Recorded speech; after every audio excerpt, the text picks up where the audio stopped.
Hello friends, welcome to our channel medical field guidance. तो इस वीडियो में हम डिस्कस करेंगे MBBS nursing and paramedical 2024 exam के बारे में। 3 महीने एग्जाम के रह गए हैं, यानी कि 90 डेज। ठीक है, अभी स्टिल मेरे पास बच्चों के डाउट आ रहे हैं कि क्या हम 3 महीने में क्रैक कर सकते हैं। मैं तो जीरो लेवल पे हूँ, मैंने पढ़ाई नहीं की है, या फिर मैं 12th बोर्ड्स में हूँ, तो मेरे अभी 12th पोर्शन चल रहा है, तो मैं कैसे कवर कर सकती हूँ, नहीं कर सकती, बहुत सारे डाउट है।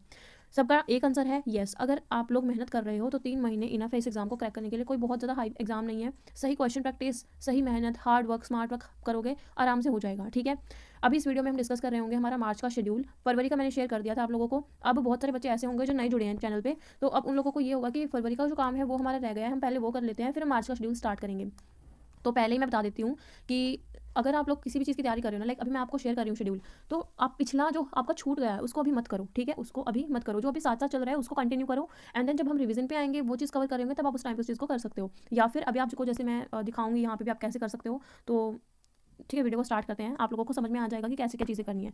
अब बेसिकली जो हमारा मार्च वाला पोर्शन रहेगा उसमें हम बेसिकली 12th फिजिक्स को, 12th बायोलॉजी को, इनऑर्गेनिक केमिस्ट्री और ऑर्गेनिक केमिस्ट्री को डिस्कस करेंगे। ये हमारा मेन टारगेट होगा। फिजिकल केमिस्ट्री ऑलमोस्ट हमारी हो चुकी है, कुछ 4-5 चैप्टर रहते हैं वो हम कवर कर लेंगे। ठीक है, इनके बीच में। ओके, तो मेनली हमारा इस मार्च में क्या रहेगा, 12th फिजिक्स करनी है, 12th बायो करनी है, इनऑर्गेनिक केमिस्ट्री करनी है, ऑर्गेनिक केमिस्ट्री करनी है।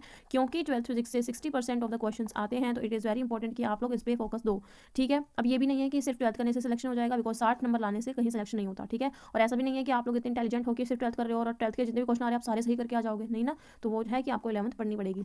मैं एंड में देखो, मैं इसी वजह से बोल रही हूँ कि मार्च वाला शेड्यूल स्टार्ट कर लेना, 11th वाला जो रह गया अभी उसको छोड़ दो अभी, क्योंकि मैं एंड में आप लोगों को 11th का और सिलेक्टिव पोर्शन बता दूंगी कि आप सिर्फ यही चैप्टर कर लो, और स्पेसिफिक चैप्टर मैं आपको बता दूंगी, सो दैट आप लोगों का बर्डन कम हो जाएगा, आप लोग वो भी कर सकते हो। ठीक है, मैंने मार्च को 4 वीक में स्प्लिट किया है। आपका रहेगा पहला वीक इनऑर्गेनिक केमिस्ट्री हम कर रहे होंगे, दूसरा वीक में हम 12th फिजिक्स कर रहे होंगे, तीसरे वीक में ऑर्गेनिक केमिस्ट्री, एंड चौथे वीक में जो हमारी फिजिकल केमिस्ट्री बच गई थी वो हम करेंगे। ठीक है, अब यहाँ पे आप लोगों को थोड़ा सा डाउट होगा कि दीदी चलो ऑर्गेनिक केमिस्ट्री ठीक है, बट 12th फिजिक्स एक वीक में कैसे होगी, वो अब मैं कराऊंगी। जैसे आपको सारी भी चीज़ें नहीं करनी है, कुछ चीज़ें हम छोड़ते हुए चलेंगे, राइट, जो हमारे लिए लेस इंपॉर्टेंट है।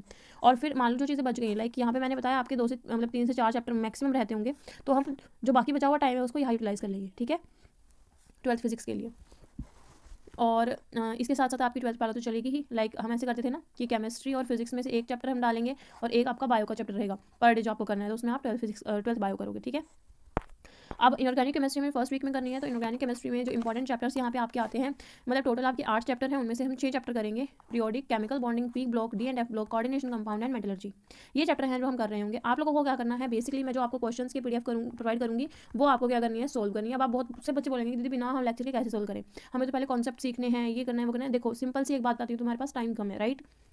हम क्या करेंगे, मैं क्वेश्चंस मैंने आपको दे दिए, आप लोगों ने सॉल्व किए, लाइक उसमें सॉल्यूशंस भी आपको मेंशन होंगे। अब ऐसे बच्चे तो नहीं हो आपके, आपको 11th या 12th आप पढ़ के आए हो और आपको ये नहीं पता कि पीरियोडिक में क्या है, कैसे सॉल्व होगा, कैसे नहीं होगा, क्योंकि ऑलमोस्ट जो आप बोर्ड एग्जाम के लिए पढ़ते हो चीज़ें वही रहती है, एनसीईआरटी तो सेम ही है, 11th-12th में पढ़ी होगी।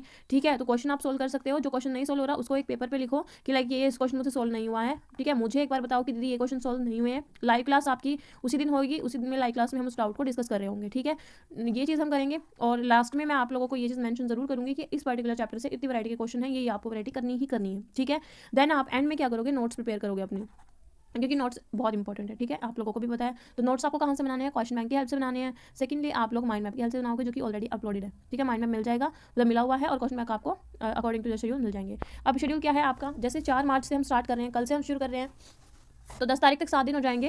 पीरियोडिक पहले करनी है, फिर ये एंड लास्ट वाला जो दिन होगा उसमें आप जो भी यहाँ पे नोट्स बना रहे होगे उसको आप रिवाइज करोगे। ठीक है, 12th का एक एक चैप्टर आपको लेने चलना है बायो का। ठीक है, एनसीईआरटी पढ़नी है, क्वेश्चन आपको मिल जाएंगे। उसके बाद देखो यहाँ पे दोनों क्या है, ये आपकी थ्योरी पोर्शन है, दोनों क्या आपका थ्योरी पोर्शन है। तो आप लोग क्या करोगे, 11th फिजिक्स को यहाँ पे रिवाइज करोगे।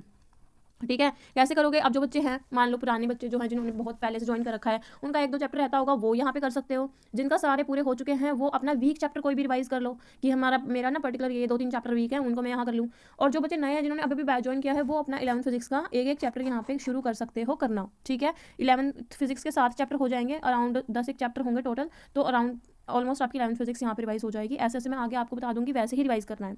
ठीक है, क्योंकि थ्योरी पोर्शन है दोनों। अगर लाइक आप सुबह पीरियोडिक पढ़ रहे हो, बीच में 11th रिवाइज कर ली, एंड देन आप 12th की फिजिक्स बायो कर रहे हो, ये समझ में आ गया कैसे यूटिलाइज करने हैं चीज़ें।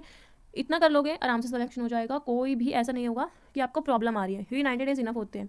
और ये करने के बाद फिर हम क्या करेंगे, हमारी 12th फिजिक्स। अब आप बोलोगे दीदी 12th फिजिक्स में तो बहुत सारे चैप्टर हैं, कुछ चैप्टर जैसे भी मैंने इनऑर्गेनिक में 2 चैप्टर आपके लोगों के छुड़वा दिए हैं, ऐसे ही मैं 12th फिजिक्स में जो इंपॉर्टेंट पोर्शन है उसको पहले कवर कराऊंगी। देन फिर हम अप्रैल और मई में जब रिवीजन कर रहे होंगे, अगर होगा कि भाई इंपॉर्टेंट है थोड़ा सा कि कर लेना चाहिए, या फिर स्पेसिफिक ये क्वेश्चन कर लेने चाहिए, तो वो मैं आपको प्रोवाइड कर दूंगी। समझ में बात आ गई?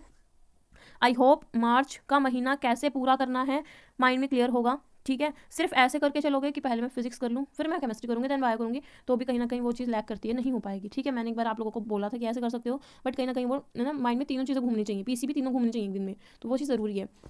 उसके बाद जो पुराने बच्चे हैं, देखो मैं बार बार आप लोगों से बोल रही हूँ कि मैंने यहाँ पे अगर आप लोगों को रिवीजन के लिए बोला है तो रिवाइज कर लेना। ठीक है, और अभी जैसे 11th बायो का मैंने प्रोवाइड किया है कुछ चीज़ें, तो कोशिश करो कि आज उन चीज़ों को खत्म कर लो। नहीं हो रही है तो डेली अपना जैसे 2 दिन में एक चैप्टर आप लोग कर लो। ठीक है, क्वेश्चन सोल्व तो करने हैं, आपने एनसीईआरटी तो पढ़ ही ली है, तो 2 दिन में एक क्वेश्चन 2 दिन में एक चैप्टर का क्वेश्चन आप सोल्व कर सकते हो, कोई दिक्कत की बात नहीं है उसमें। ओके, आई होप समझ में आ गया होगा शेड्यूल।